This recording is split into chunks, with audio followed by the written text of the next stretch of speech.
Ikhwan fillah, saya hanya berkomentar sedikit ikhwan fillah. Apa itu? Plagiat. Hanya itu komentar saya.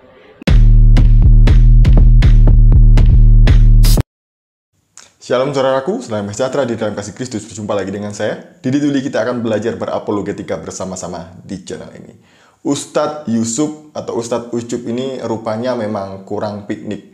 Mainnya kurang jauh. Bagaimana dia bisa mengatakan bahwa agama yang datang terlebih dahulu ini melakukan plagiat terhadap agama yang datangnya kemudian.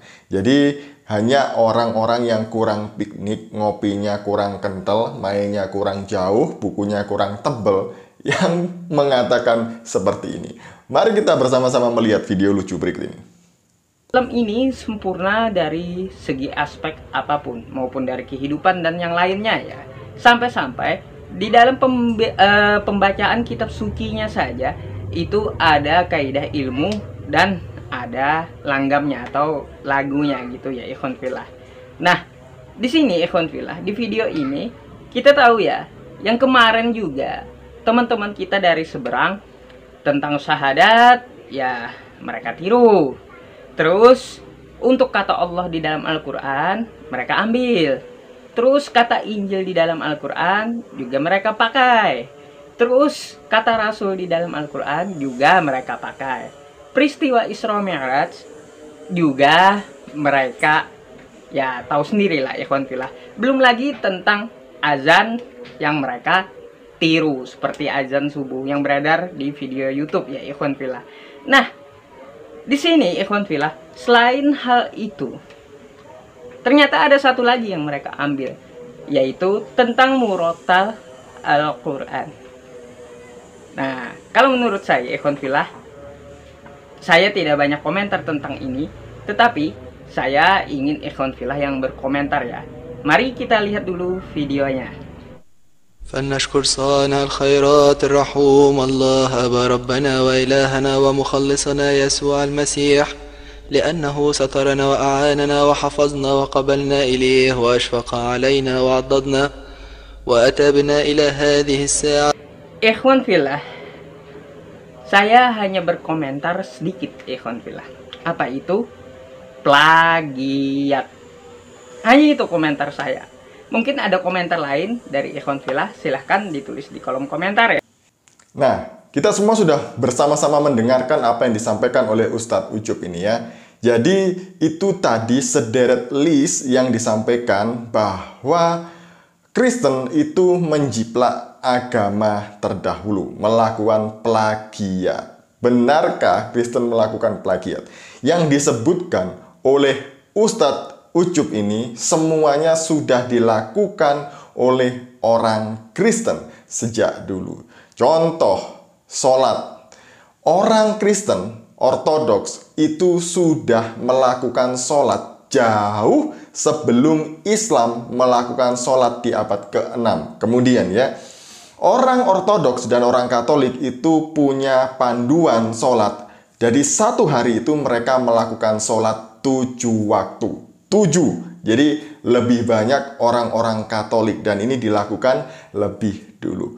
Mengenai pembacaan Injil yang dilantunkan yang kemudian dituduhkan oleh Ustadz Ucup ini, itu juga sudah dilakukan oleh orang-orang Kristen jauh sebelum Islam ini ada. Orang-orang Kristen Arab sudah biasa melantunkan Injil dalam bahasa Arab.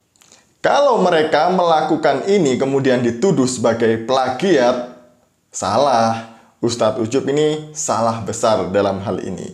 Seharusnya yang lebih dulu melakukan itu adalah yang original, bukan yang plagiat. Kemudian menggunakan kata Allah adalah plagiat. Nah, ini juga ya. Orang-orang Islam selalu menuduh orang Kristen ini menggunakan kata Allah itu meniru atau memakai kata sebutan untuk Tuhan orang Islam. Jadi orang Kristen itu nggak boleh, harus pakai Elohim saja, begitu ya. Mari kita melihat data sejarah. Benarkah orang Kristen itu menjiplak atau plagiat kata Allah dari orang Islam? Saya punya buku The History of Allah ini ya. Di dalam buku ini dijelaskan banyak hal mengenai penggunaan kata Allah di dalam lingkungan orang-orang Arab pra-Islam.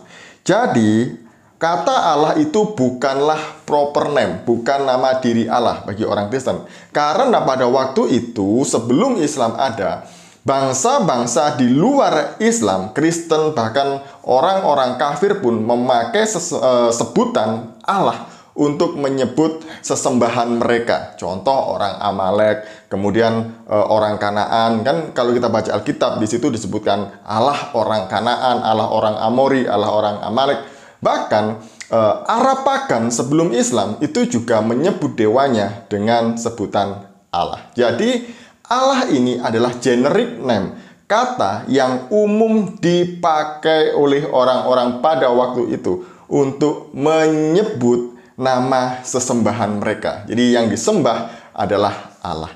Namun ketika kita berbicara mengenai Allah orang Kristen, itu pasti berbeda dengan Allah orang Islam. Berbeda dengan Allah orang Arab pagan sebelum Islam. Berbeda dengan Allahnya orang Kanaan, Amori, dan lain sebagainya. Jadi inilah perbedaannya. Mari kita melihat ya. Di dalam inskripsi Ummul Jimal yang kedua yang ditulis pertengahan abad ke-6, di sini menunjukkan bahwa ada sebuah prasasti yang berada di lingkungan orang Kristen. Ini adalah sebuah prasasti yang berbahasa Arab. Di dalamnya itu ada kata Allah Ghafran, di mana arti dari kata Arab ini adalah semoga Allah mengampuni. Jadi di abad yang ke-6, pertengahan abad ke-6, itu sudah ada pemakaian kata Allah. Jadi begitu ya. Kemudian ada inskripsi Sabat yang ditulis tahun 512 Masehi dalam bahasa Yunani, Aram, dan Arab. Di awal kalimat inskripsi ini yang berbahasa Arab itu berbunyi Bismi al-Ilah. Nah, di tahun 512 Masehi sudah menggunakan kata Allah. Jadi Allah memang sudah umum dipakai pada waktu itu di lingkungan orang-orang Kristen. Kemudian di Najran ada seorang rohaniwan, pemimpin orang-orang Kristen yang bernama Abdullah, Abdi Allah. Jadi nama ini sekali lagi sudah umum dipakai untuk menyebut Tuhannya orang Kristen, bahkan sebelum Islam ada. Bagaimana dengan Injil? Lah, Injil kan memang sudah ada di abad 1 Masehi. Kemudian Islam baru ada di abad ke-6 Masehi. Bagaimana mungkin Ustadz Ucup ini kemudian menuduh Kristen menjiplak atau plagiat kata Injil? Jadi sekali lagi ya, Ustadz Ucup ini memang pikniknya itu kurang jauh gitu ya. Kalau baca buku itu ya kurang banyak mungkin ya. Jadi kayak gini jadinya, menuduh orang Kristen sebagai plagiat. Padahal semua ini sudah dilakukan terlebih dulu oleh orang Kristen. Saya tidak bahas semuanya, hanya beberapa saja. Tapi ini pun sudah membantah apa yang disampaikan oleh Ustadz Ucup ini. Jangan percaya sama Ustadz Ucup ya. Sekian dari saya, semoga ini memberkati kita semuanya. Shalom, salam waras, Tuhan Yesus memberkati.